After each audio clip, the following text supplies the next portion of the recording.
샬롬 기도의 46번째 시간입니다. 만 2년 후에 라는 제목으로 함께 은혜를 나누겠습니다.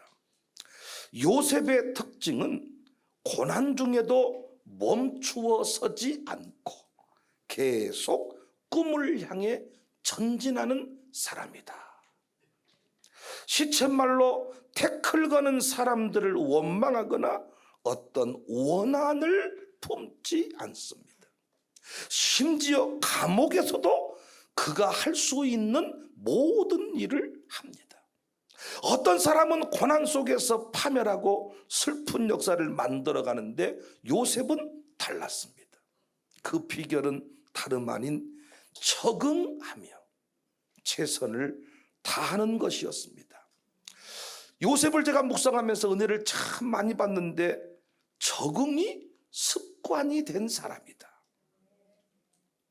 이복 형제와 함께 사는 집에서도, 팔려간 보디발의 집에서도, 이번에는 감옥에서까지 적응을 잘합니다. 더 놀라운 사실은 감옥에서 만난 사람들이 어떤 바닥의 인생들이 아니라 왕의 신하들이었습니다. 그런데도 요셉은 열등감, 우월감, 이상한 감정 표출하지 않고 그들과도 잘 지냅니다. 나중에 그 신하가 요셉을 왕 앞에 소개하는 장면이 나오잖아요. 잘 지냅니다. 싸우지 않습니다. 불편함을 토로하지 않습니다. 우연일까요? 그냥 어떻게 하다 보니까 그렇게 되었을까요? 아니죠. 최선을 다했겠죠. 서울에 살았던 사람이 광주에 와서 적응을 하려면 그냥 아무 일도 하지 않고 다 해주기를 바라면 그 사람 결국 적응 못하고 떠나게 될 것입니다.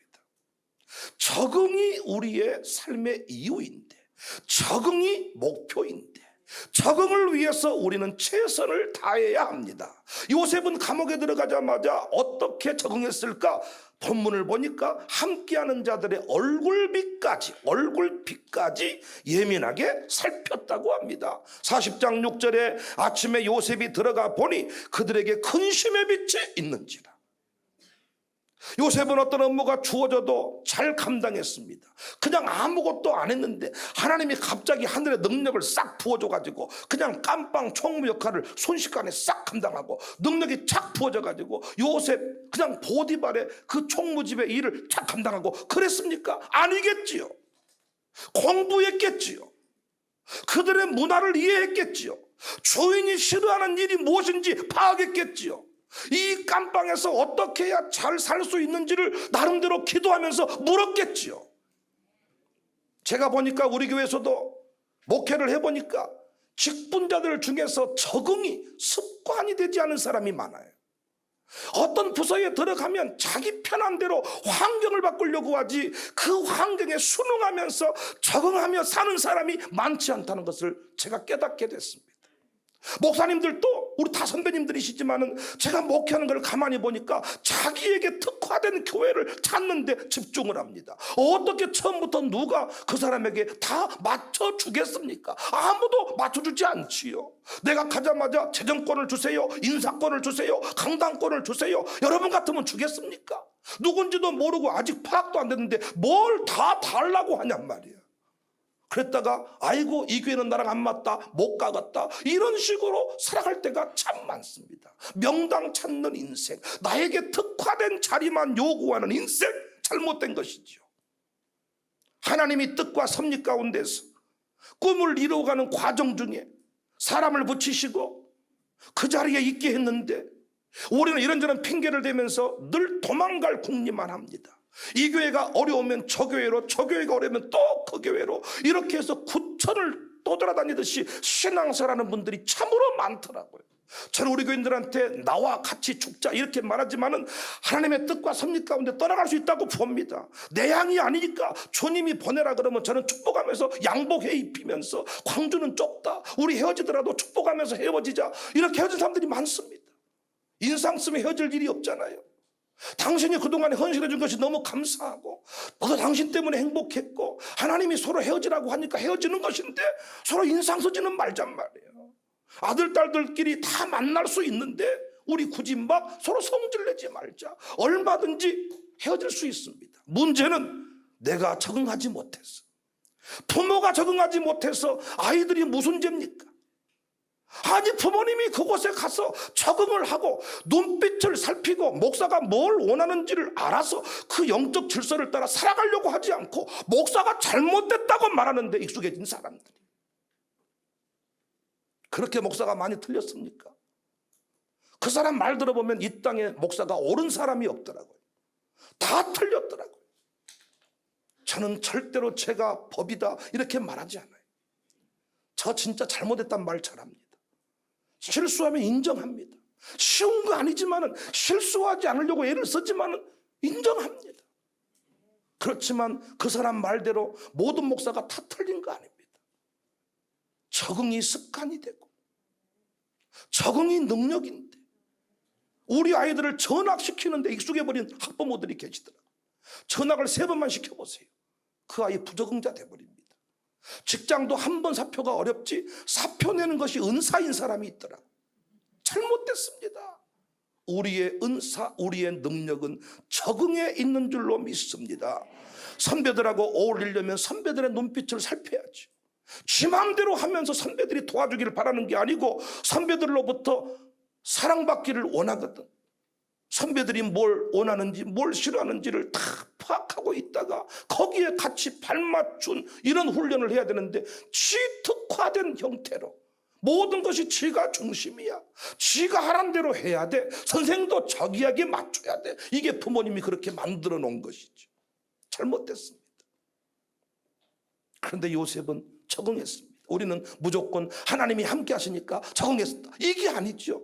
그 문화가 다르고 환경이 다른데 얼마나 요셉이 치열하게 고민했겠어요. 얼마나. 교회들마다 강조하는 포인트가 다르고, 그런데 하나님은 실수하지 않아서 하나님이 나를 들어서 이곳에 옮기셨는데 거기에 적응하려면 목사가 원하는 대로 그 교회가 원하는 신앙의 패턴을 따라서 열심히 살려고 하지 않고 끝까지 자기 시간표대로 자기 뜻대로 살면서 이 교회는 어렵다고, 이 교회는 힘들다고 이런 소리 합니다. 저희 교회는 새벽 기도를 강조하니까 다 해볼 만하다는 거예요. 헌금도 까짓것 한 방에 밀어붙여 버리니까 상당한 수준급에 이르러버리고 하는데 매일 새벽 예배는 이거 죽겠다는 거예요. 그런데 간단하거든요. 8시부터 자면 돼요. 그런데 절대로 이것은 포기할 수 없고, 새벽이 오기를 기다리는데 저녁에 족발 시켜 먹고 TV 보고 저녁에 커튼 빨고 저녁에 방 청소하고 김치 담그고 깍두기 담그고 또 뚝방 뭐 3시간씩 걷고 어디 또 헬스장 가서 2시간 운동하고 절대 새벽에 못 나옵니다. 나오긴 나오는데 온갖 세상의 근심을 다 짊어져 아주 얼굴이 찡찡찡찡 그 자체 피곤해서 죽겠다. 그럼 딱 끝나면 샥 가가지고 자기 바쁜 거예요. 물론 애들도 없고 두 부부만 살면 뭐 제가 자빠져 주무시든 뭐든 다 상관할 바 아니에요. 그러나 애들이 있고 부모님이 계시고 또 뭐 애들 학교 보내고 이런 상황이면 엄마가 새벽기도 자버리면 어떻게 하겠냐 그 말이야. 항상 우리 엄마는 아파요. 그러면 어떻게 아프면 빨리빨리 병원을 가든가 째든가 자르든가 뭐 해서 빨리빨리 고칠 생각은 않고 항상 불리하면 난 아프지 않나, 나는 힘들지 않나. 그래서 항상 나보고 아줌마들이 하는 얘기가 목사님 왜 아픈 사람을 위로해 주지 않으세요? 내가 언제 아픈 사람을 위로 안 해줬어요? 전 아픈 사람은요 진짜 제가 진짜 여러분 최선을 다해 살리는 사람이야. 문제는 언제까지 아플 건가? 제가 그 얘기를 말하는 거예요. 기간을 정해놓고 아파라. 기간을 정해놓고 언제까지 아플 건가? 아플 건가? 그래서 제가 이런 일을 자주 했더니 우리 집사님들이 막 나를 벼른다 그러더라고. 목사님 아프지 마세요. 아픈 목사님은 이뤄받지 못할 겁니다. 여러분 우리가 누구를 힘들게 하려고 제가 이런 말 하는 게 아니고 마귀가 그걸 이용한다고요. 항상 문제만 생기면 결정적인 순간에 쓰러져 버려. 결정적인 순간에 병원 가버려. 결정적인 순간에 아프다고 이불 쓰고 누워버려. 할 말 없어. 위로해 주는 거 어렵지 않아. 죽 사주고 기다려주고 새벽 예배 안 나와도 성질 안 내고, 문제는 여러분 집안에 새벽 기도 여러분이 하지 아니하면 누가 여러분 집안에 기도해 줄 사람이 있냐 그 말이야. 여러분이 기도 안 해도 50명쯤 새벽 기도 할 만한 가문이면 자빠져도 괜찮아. 오랫동안 아프세요. 근데 안 깨울게. 그러나 골든타임이란 게 있는데, 아들 딸 키우는 그 타임이 있는데, 당신 아니면 기도할 사람이 없는데 맨날 아프다는 이유로 자빠져 버리니까 집안의 역사가 바뀌지를 않아요. 요셉은 아무것도 하지 않고 그냥 어느 날 뚝딱 적응이 된 게 아닙니다. 그들의 눈빛을 살피고 얼굴빛을 살피고 뭔가 선배가 좀 살벌한 것 같으면 맞출 줄 알고, 옛날에 오형제, 뭐 칠남매, 구남매 이쯤 되면 동생들은 다 눈치 파악이 잘 돼가지고 어떻게 어느 형한테 붙어야, 어느 누나한테 붙어야, 어떻게 해야 그때부터 정치를 배우고 사회생활이 이루어지고, 지금은 나가 중심이요. 모든 게 다 나 중심으로 돌아가니까 적응을 할 줄 몰라. 자기에게 맞는 사람 붙여주라는 거예요. 근데 조금 지나면 자기가 원하는 사람 붙여줬는데도 조금 지나면 또 뭔 이유를 대고 또 뭐가 아니라 그러고. 그래서 나중에는요, 우리 교인들이 깨달았어요. 상대방이 문제가 아니라 내가 문제임을, 교사가, 학교가 문제가 아니라 내 자녀가 문제임을 깨닫게 되니까 문제가 풀리더라고요.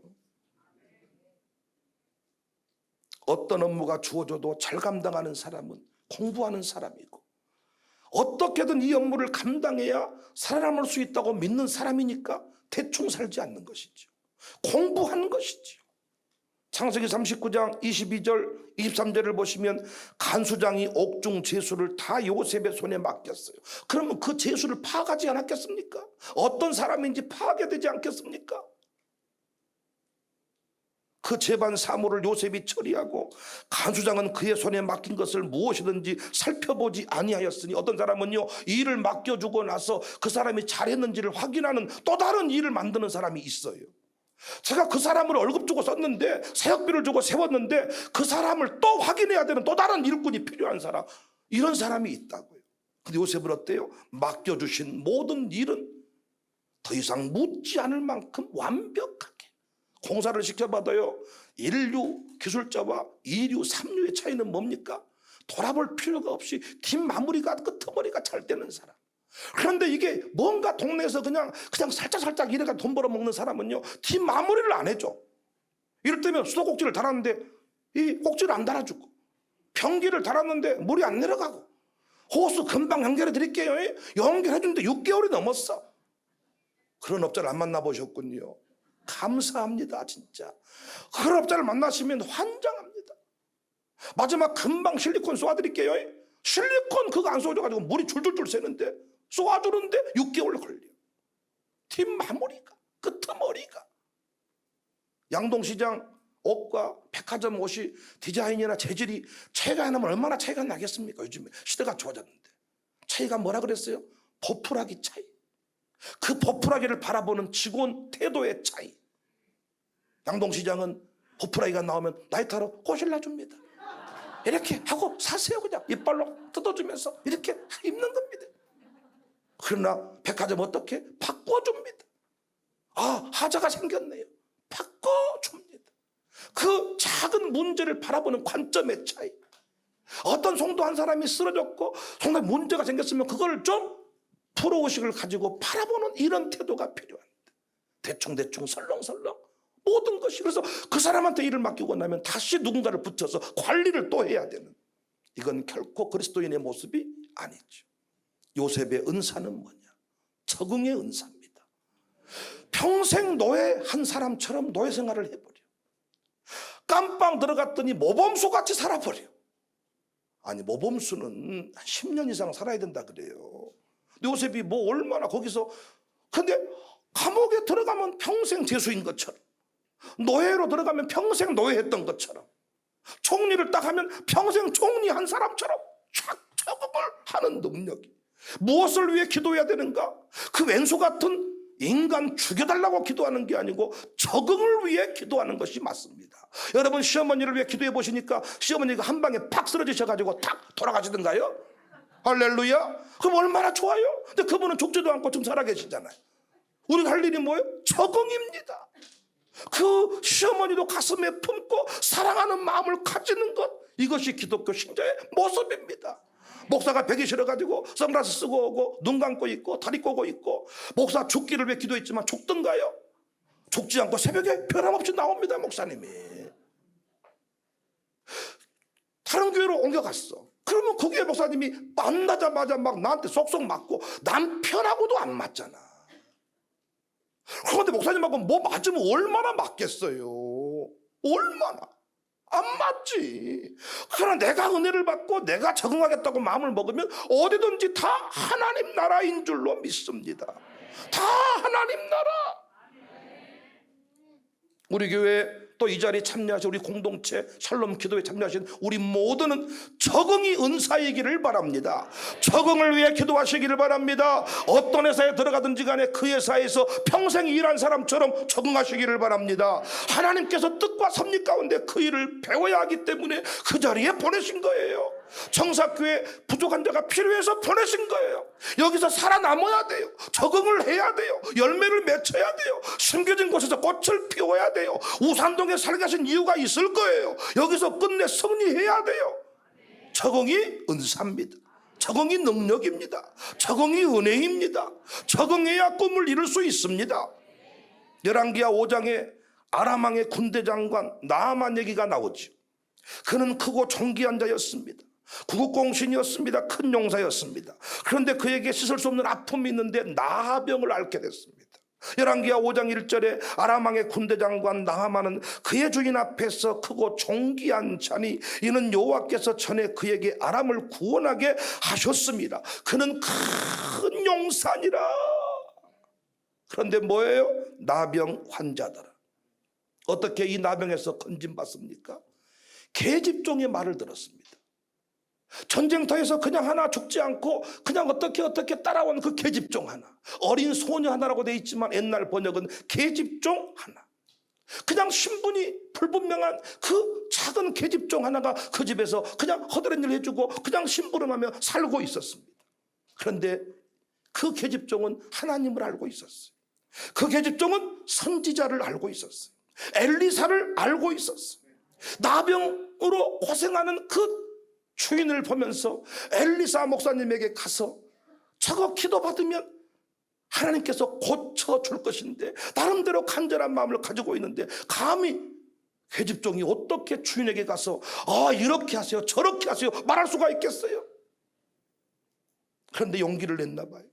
성령이 감당할 수 없는 마음을 주셔가지고 이제 오늘은 내가 죽으면 죽으리란 말을 해야 되겠다. 그리고 말을 했나 봐요. 그런데 그 주인이 그 큰 용사 그 나아만이 계집종의 말을 듣고 움직인다고요. 자, 열왕기하 5장 3절 그의 여주인에게 이르되 우리 주인이 사마리아에 계신 선지자 앞에 계셨으면 좋겠나이다. 그가 그 나병을 고치리다 얘기를 한 거죠.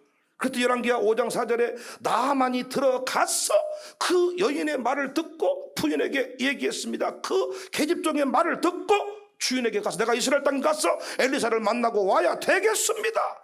온 이 이스라엘 땅에서 온 소녀의 말이 이러이러하더이다. 열왕기하 5장 4절 나아만이 들어가서 그 주인께 아뢰어 이르되 이스라엘 땅에서 온 소녀의 말이 이러이러하더이다. 저는 여기서 도전을 받습니다. 어떻게 살았길래 소녀의 말을 이 엄청난 구국공신 존귀한 자 왕을 직접 대할 수 있는 이 사람이 계집종의 말을 듣고 움직입니까? 저도 우리 직원들이 제게 무슨 보고를 하면 확인을 해보고 싶은 마음이 들 때가 있는데 어떻게 이 계집종의 무명한 이 여인의 말을 듣고 움직일 수가 있는가? 거짓말이나 실실하고 주인 사모님의 반지나 훔치고 어디 뭐 음식이나 빼돌리고 이따위로 살았다면 결코 인정받지 못했겠죠. 그러나 이미 기도했겠죠. 어떻게 해야 주인에게 사랑받을 수 있는지, 어떻게 해야 이 주인이 나로 인해 행복할 수 있는지, 싫어하는 일은 무엇인지 좋아하는 일은 무엇인지를 물어서 그 뜻대로 행했더니 결정적인 순간에 영향을 미쳤고, 그 나아바는 엘리사를 만나러 가고 그 영혼이 나병으로부터 자유하게 된 줄로 믿습니다. 그래서 우리가 할 일이 뭔 줄 아세요? 최선을 다해 사는 거예요. 어떤 우스갯소리지만은 뼈아픈 소리죠. 교회 청년들을 어떤 집사님이 그 회사에 있으면 그 회사는 망해버린다는 말이 있어요. 왜? 그 청년의 입장에서 마음이 너무 편했나 봐. 그래서 출근하면 온통 성경만 읽고 성경 속의 큐티만 나누고 교회 그 회사 복사기로 교회 찬양 복사 다 하고, 청년 또 단기 설교 간다고 빼달라 그러고 뭐 한다고 빼달라. 그래서 이 한 달에 근무한 횟수가 얼마 되지도 않더라는 거예요. 비극 아닙니까? 우리 교회 집사님 집에 내가 입사했으니 내가 집사님으로부터 집사로가 아니라 이제는 사장과 직원으로서 존중을 받고 인정을 받고 나로 인해 우리 집사님 집이 대박 나도록 해야 되겠다, 이런 자세로 살아야 되는데 우리에게는 그런 마음이 없는 듯합니다. 우리가 요셉을 통해 도전받아야 될 모습, 적응을 잘하자, 살아남자, 눈치까지 눈빛까지도 파악하자. 노래하겠습니다.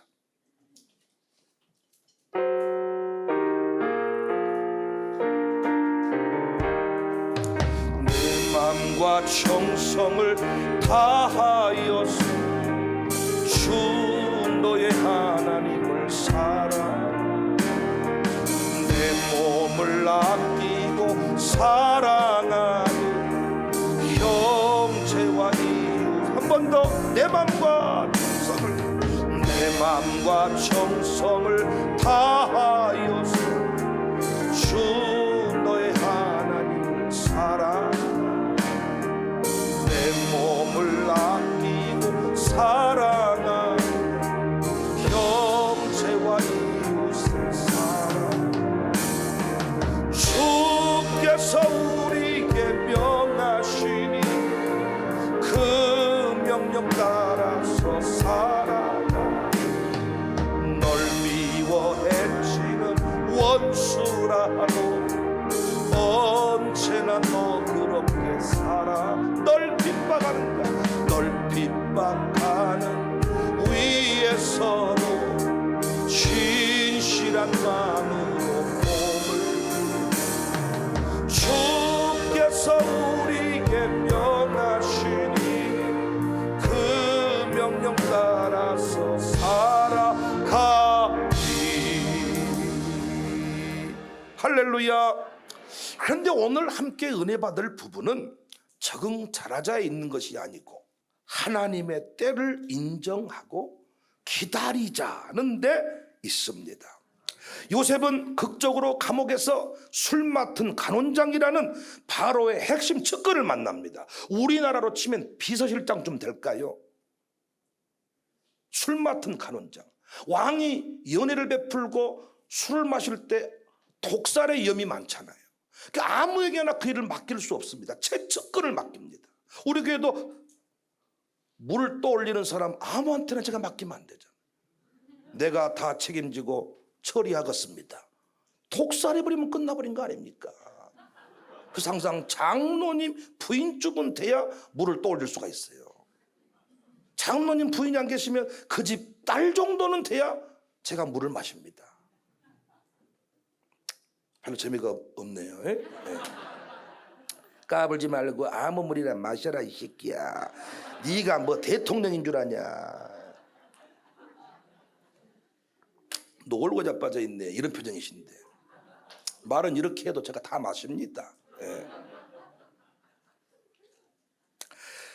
감옥에서 최총무로 역할을 잘 감당하는데 거기서 그 왕의 비서실장 측근을 만납니다. 그의 꿈을 해석해 주면서 인연이 깊어졌습니다. 요셉의 그 살아가는 모습을 그가 알고 있습니다. 그런데 꿈을 해석해 주었습니다. 미래에 대해 정확하게 진단해 줬죠. 그러면서 요셉이 어렵게 가슴에 이야기를 합니다. 14절 15절.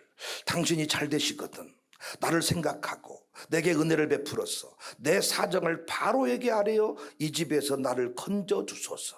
나는 히브리 땅에서 끌려온 자여 여기서도 옥에 갇힐 일은 행하지 아니했습니다.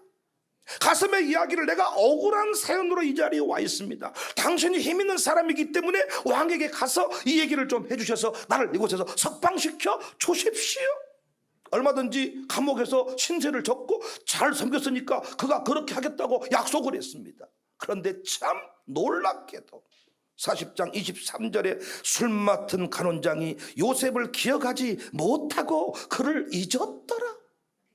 얼마나 요셉은 기다렸겠어요. 띵동 문소리만 나도 혹시 나의 석방소식인가. 기다려도 아마 이때부터 잠을 못 잤을 것입니다. 뭔가 기별이 오는 것, 뭔가 그리고 혹시 나한테 뭐 연락 온 거 없습니까? 편지 온 거 없습니까? 왕이 뭐라고 하지 않던가요? 아무것도 없었다. 요셉은 결국 만 2년을 기다립니다. 2년을 총리 자리 왕 앞에 서기까지 13년이라는 세월을 그렇게 보냅니다. 우와, 하나님께서 이렇게 왕의 비서실장을 만나게 하시려고 이 감방에 오게 하셨구나. 하나님은 살아계시고 하나님은 위대하시고. 그래서 또 비서실장이 걱정 마라. 내가 나가서 내가 왕 최측근 아니냐. 내가 말 한마디 하면 너 금방 바로 나와버려. 집행유예 바로 한 방에 풀려줄게. 걱정하지 말아버려. 무죄 받게 해줄게. 근데 소식이 없어. 이때 우리는 너는 나가기만 하면 너는 내 눈에 띄지 마라. 밤길 조심해라. 너는 먹물을 쭉 빼버린다. 그런 상놈, 우와, 내 앞에 나타나지 마라 그래라. 또 누가 절대로 그 연락 좀 해. 내 앞에 나타나지 마라. 죽이버린다. 그런데 만 2년 후에 어떤 일이 벌어지는가? 만 2년 후에 오늘 설교 제목이 만 2년 후에야. 만 2년 후에 바로가 꿈을 꿔요. 이 비서실장이 꾸는 꿈 정도가 아니고 바로가 꿈을 꾸어요. 그런데 그 꿈 내용을 해석할 자가 없었어요. 하나님의 계획은 달랐습니다. 요셉과 우리는 감옥에서 나가는 것이 형통이라고 믿지만 진정한 형통은 아멘할 준비하세요. 하나님의 뜻대로 되는 것이 형통입니다. 내 계획대로 감옥에 지금 나가는 것이 형통이 아니라 하나님의 뜻을 이루어가는 것이 형통입니다. 내 생각은 여기까지이지만 하나님의 계획은 크고 위대해서 그 술 맡은 간원장이 종착 지점이 아니었던 거예요. 그때 나가버리면 그냥 그 술 맡은 간원장의 꼬붕 정도밖에 안 되는 거예요. 근데 하나님은 그를 바로 앞에 세우실 계획을 가지고 있었습니다.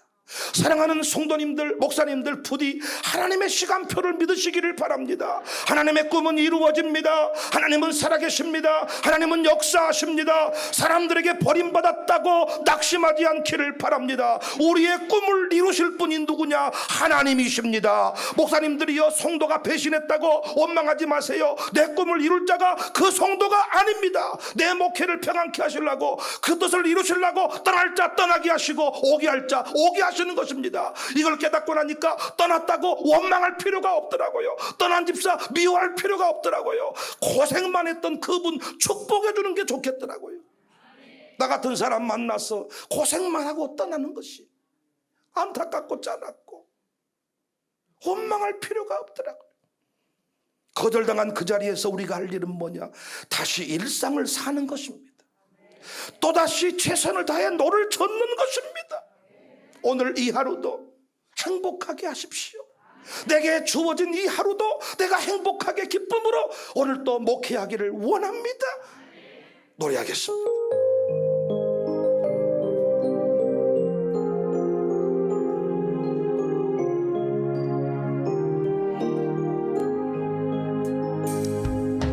내게 주어진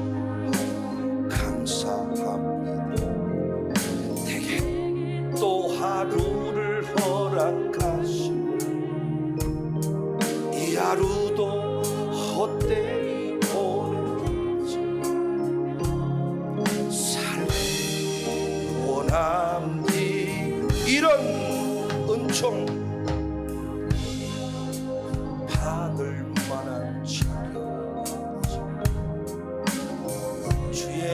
인자하심 이 하루도 주어졌음 인하여 감사드립니다. 이 하루도 정직하게 하소서. 이 하루도 친절하게 하소서. 내가 만나는 모든 사람들 자비 베풀게 하소. 내게 주어진 하루를 감사합니다. 내게 또 하루를 허락하심을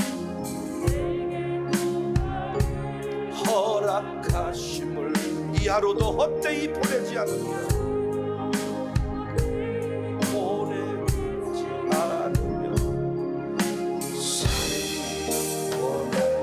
이러는 종 받을 만한 자격 없지만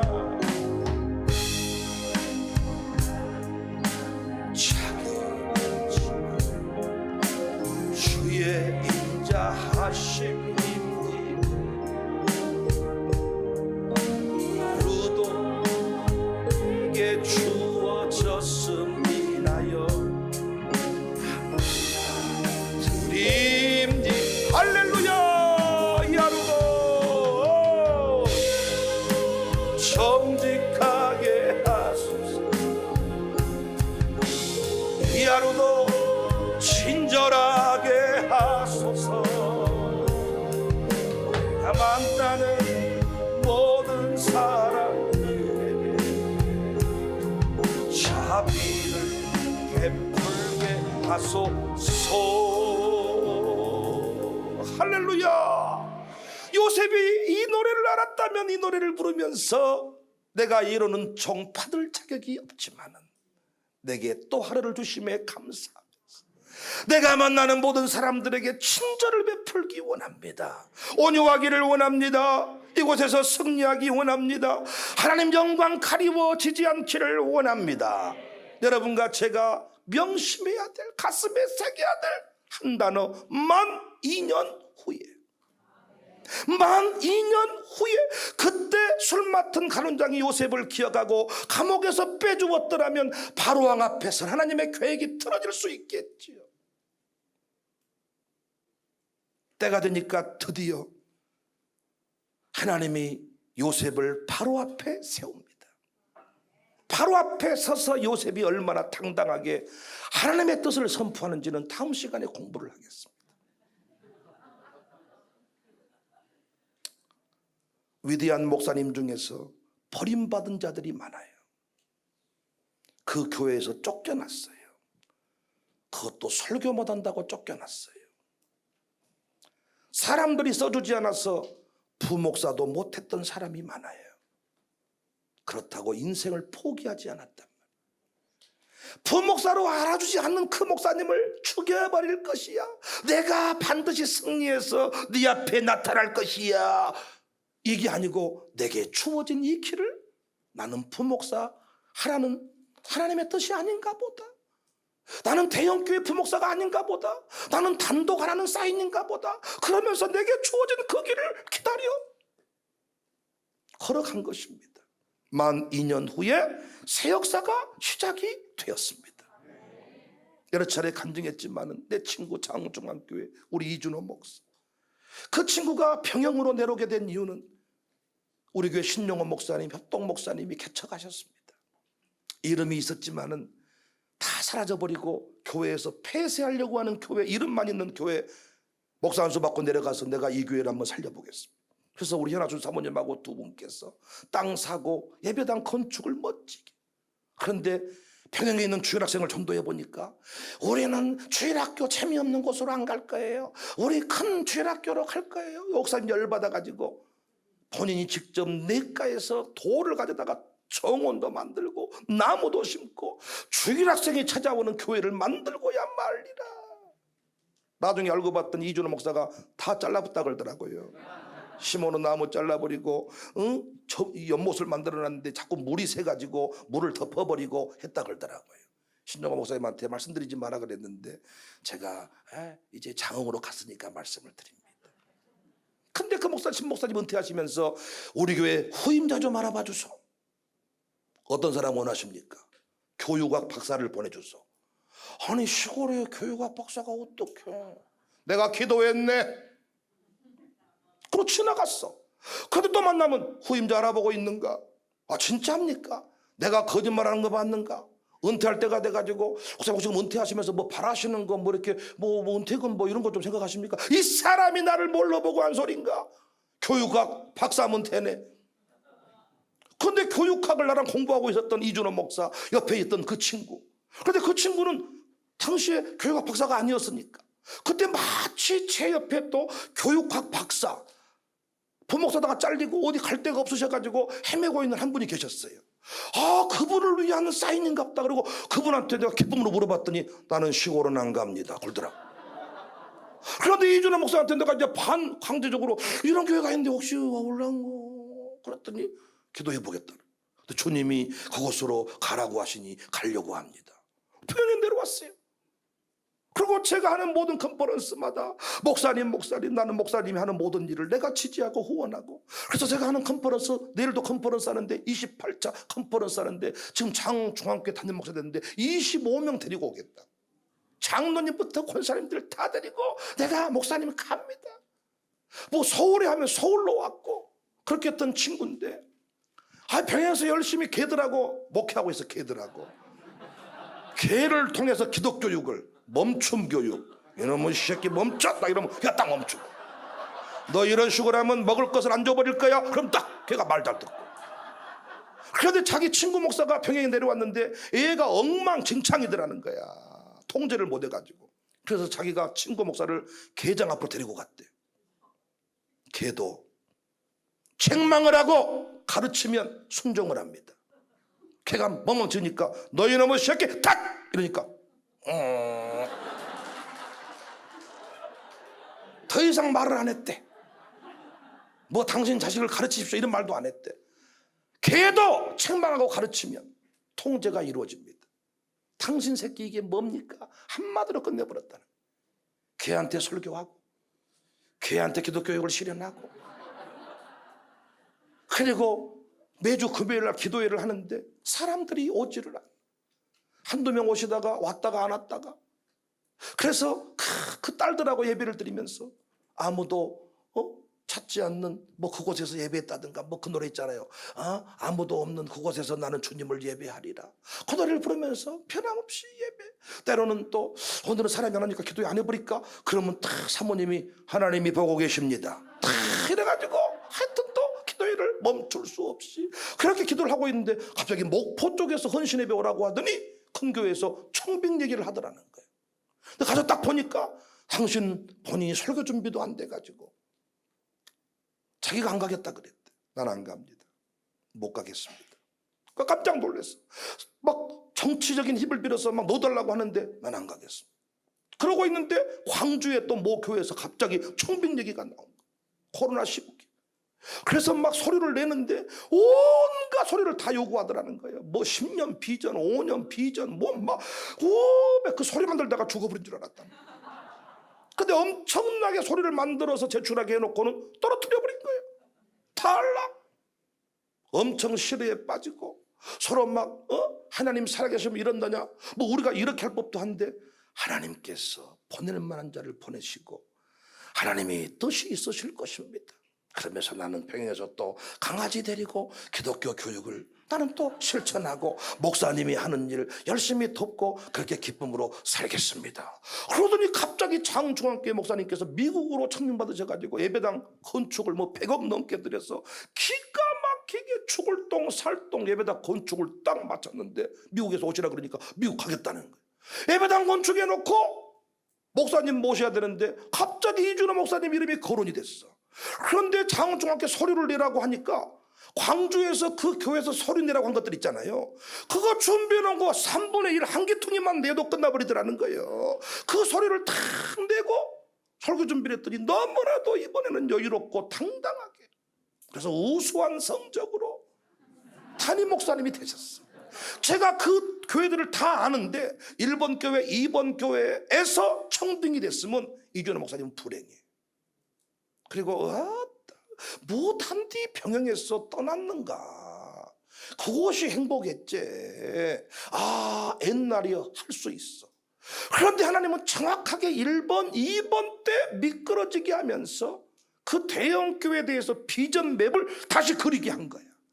늘 시골교회만 머물러 있었는데 대형교회 청빙이라는 얘기가 나오면서 비전 맵을 새롭게 딱 그리게 해가지고 장중앙교회 딱 그 모든 것을 내니까 모든 것이 일사불란하게 만 2년 후에 하나님의 계획서는, 하나님의 계획은 다른 데 있었습니다. 그런데 우리는 그 청빙위원장이 누구냐? 그는 먹물을 쪽 빼버려야 되겠다. 그 새끼 소리 내라고 할 때는 언제고 계속 말다. 돈 묵어버렸다, 돈 묵어버렸어. 그렇게 할 때부터 공정성 시비가 없어. 뭘 복잡하게 우리는 얘기를 하는데 그럴 필요가 없다는 거예요. 내 꿈을 이룰 자는 청빙위원장이 아닙니다. 내 꿈을 이룰 자는 하나님이십니다. 하나님이 미끄러지게 한 것도 하나님의 은혜요. 솔직히 여러분, 지금 결혼하게 된 것도 그 지난날 첫사랑이 실패했기 때문에 지금 그 사람 만나는 거 아닙니까? 헤어질 때는 사랑이 이렇게 아플 줄 꿈에도 몰랐네, 가슴이 쓰라리네, 눈물이 나네, 피눈물이 나네 했지만은 그 헤어짐이 있었기 때문에 오늘의 그 기쁨의 역사를 쌓을 수가 있는 겁니다. 하나님이 다 아니니까 헤어지게 하시고, 하나님이 아니니까 미끄러지게 하시고, 하나님의 큰 그림, 일명 빅픽처라고 큰 그림을 봐야죠. 술 맡은 간원장 하나님이 잊혀지게 한 거예요. 아무 죄가 없어. 하나님께서 떠나게 하시고, 하나님께서 잊혀지게 하시고.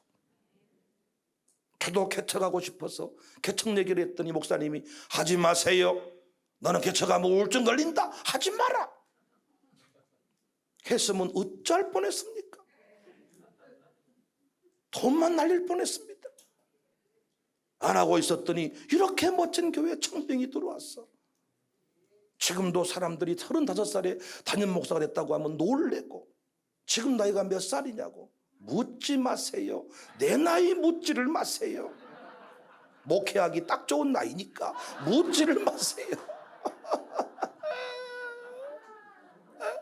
아니 35살이 왔고 14년 목회했다 그러면 답이 딱 나올 법도 한데, 설교는 안 듣고 맨날 나이한테 몇 살이냐고. 만 2년 후에, 요즘에 젊은 사람들은 알지만은 손흥민이라는 사람이, 축구선수, 박지성 이후에 손흥민이라는 사람이 난리가 지금 축구선수 나고 있습니다. 손흥민이 지금 그 축구선수로 누릴 수 있는 모든 명예 지금 다 누리고 있거든요. 아시아계에서 최고 그 선수 22위에 올랐고 조만간에 15위 안팎이 무난할 것 같다. 그리고 지구촌을 통틀어서 한 팀만 만든다면 반드시 포함될 선수가 손흥민이다. 이렇게 말할 정도입니다. 그런데 손흥민은 그냥 처음부터 위대한 선수가 아니었습니다. 그의 아버지가 프로 축구 선수였습니다. 그런데 부상으로 그 꿈이 좌절돼 버렸어요. 그런데 그 손흥민 아버지는 그 부상으로 프로 선수의 꿈이 접어진 순간부터 새로운 꿈을 가지게 됐습니다. 그게 축구 선수의 후대를 키워야 되겠다. 그 사람 중에 한 명이 자기 아들이에요. 그래서 자기는 그 아들, 그 후대들을 세우는 꿈을 가지고 열정을 다해서 손흥민 아버지가 그 감독의 길, 코치의 길을 자처한 것입니다. 나중에는 그 유럽에 쪽에 가가지고 손흥민이가 막 한국밥 먹고 밥을 먹고 싶다 그러니까 막 밥통을 들고 가가지고 밥을 헤매길 정도로 열정을 가지고, 내 인생은 끝났어, 아무것도 아니야, 좌절해버렸다면 그도 아무것도 아닌 인생, 잊혀지는 인생이 됐을 것인데 다시 꿈을 붙들었습니다. 내가 축구선수의 꿈을 키워야 되겠다. 그 후대에게 그 꿈을 전수해야 되겠다. 손흥민은 원래 오른발 선수인데 왼발 슛을, 그래서 신발끈을 묶을 때에도 뭘 할 때에도 항상 왼발을 쓰게 만들고, 이렇게 해서 지금은 엄청난 슈팅력을 자랑하고, 지금 2021년 2022년만 해도 이 마지막 10경기에서 12골을 막 몰아쳐. 처음에는 유럽 쪽에서 엄청 그를 막 왕따시키고 이런데 지금은 손흥민 그러면 쓰러져 버려. 많은 사람은 손흥민의 포커스를 두지만 저는 그의 스토리를 읽으면서 그의 아버지를 생각했습니다. 나는 시골에서 누가 알아주겠느냐? 나는 위대한 꿈을 가지고 왔는데 이렇게 평생 시골에서 늙어가는구나. 좌절하는 분이 계신 반면에 끝까지 은퇴할 때까지 최선을 다한 분들이 계시더라고요. 놀라운 것은 반드시 그 아들, 딸, 그 목사님의 아들, 딸들이 영광이 되고, 우리 이양동 선교사님도 엊그저께 그 SNS 보니까 딸이 미국에 대학 박사학위를 받고 졸업하고, 지난 날 시골에서 서럽게 살았던 그 모든 목사님들의 후대에게 영광을 주시고 복을 주시고 위로를 해주시더라는 것입니다. 만 2년 후가 되면, 하나님의 때가 되면 반드시 싹이 나고 열매를 보게 하시고 더 좋은 길로 인도하시는데, 우리의 시간표가 틀어지면 성질을 내고 무슨 이따위가 있냐, 무슨 기도해본들 뭔 소용이 있냐. 기도하지도 않아서 솔직히, 기도하지도 않았다고 솔직히. 새벽에 나오기만 했지 졸다 갔어. 거의 새벽에 아버지 이거 안 하는 사람은 다 졸고 있는 사람이야. 아버지 예? 뭐라고 호비라도 이게 뭔가 졸고 있지 않다는 사인을 하지 않는 사람 다 졸고 있는 사람들. 아버지 막 예? 이렇게 해야 기도한 사람인데 그거 안 하고 그냥 새벽에 왔다만 간 거예요. 왜 해놓고는 기도한다고 해봤는데, 기도한다고 해본들 뭔 좋은 일이냐고 이런 소리 한다니까요. 하나님은 속지 않습니다. 하나님은 살아계십니다. 하나님 주신 꿈은 이루십니다. 요셉의 능력을 배웁시다. 적응의 능력입니다. 기다림의 능력입니다. 미끄러진 것, 넌 나가면 내가 처리해버릴 것이다. 나가면 너는 내가 개박살을 내버린다. 그 사람 원망할 필요 없고, 나를 떠난 집사님 원망할 필요도 없고, 하나님이 내 꿈을 이루시기 위해서 그 모든 것들을 만들어가는 과정임을 우리는 인정해야 돼. 만 2년 후에 우리는 간증하게 될 것입니다. 만 2년 후에 간증하게 될 것입니다. 코로나 이후에 우리 교회가 간증하게 될 줄은 꿈에도 몰랐습니다. 이렇게 끝나는 줄 알았습니다. 그렇게 땅에 묻히는 줄 알았습니다. 그러나 하나님은 만 2년 후에 드러나게 했습니다. 우리 교회는 그때 기대했습니다. 하나님께서 응답을 주셨다. 하나님이 우리를 위로하실 것이다. 하나님이 복 주실 것이다. 이기고 이기자. 만 2년 후에, 오늘부터 유행어가 되시기를 바랍니다. 절망하는 사람이 있거든. 만 2년 후에 목사님들 힘을 내세요. 지금 앞이 보이지 않지만은 봄은 언제부터 시작이 된 거냐? 지독한 겨울부터 봄이 시작되고 있는 거예요. 봄이 딱 3월달 되면 싹이 나오는 게 아니고 이미 겨울부터 봄을 향해 나가고 있었던 것입니다. 하나님의 때를 향하여 나가고 있음을 기억하시고, 후대를 하나님께서 세우고 있음을 기억하시고, 임계점에 이르면 폭발이 일어나. 물이 너무 신기하고 놀라운 것은 99.9도까지 가만히 있다가 100도가 되면 뿌르르르 끓는 것입니다. 임계점에 이르렀을 때 폭발이 일어납니다. 끝까지 승리하는 우리 모두가 됩시다. 끝까지 승리하는 우리가 됩시다. 만 2년 후에 일어날 일들을 기대하며 나갑시다. 금방 시대리 내 집을 지켜서 차리술 외칠 때에 일찍 일어나 해 돋는 아침은 힘써서 일하라. 일할 수 없는 밤이 속히 어둠 밤 시대리 내 집을 지켜서 일할 때 일하면서 놀지 말아라. 낮에는 수고하 쉴 때도 오겠네. 일할 수 없는 밤이 속히 오니 어둠 밤 시대리 내 꿈을 지켜서 신은에 빗긴 볕에 힘써 일하고 그 빛이 닿아요 어둡게 되어도 할 수만 있는 대로 힘써 거친 세상에서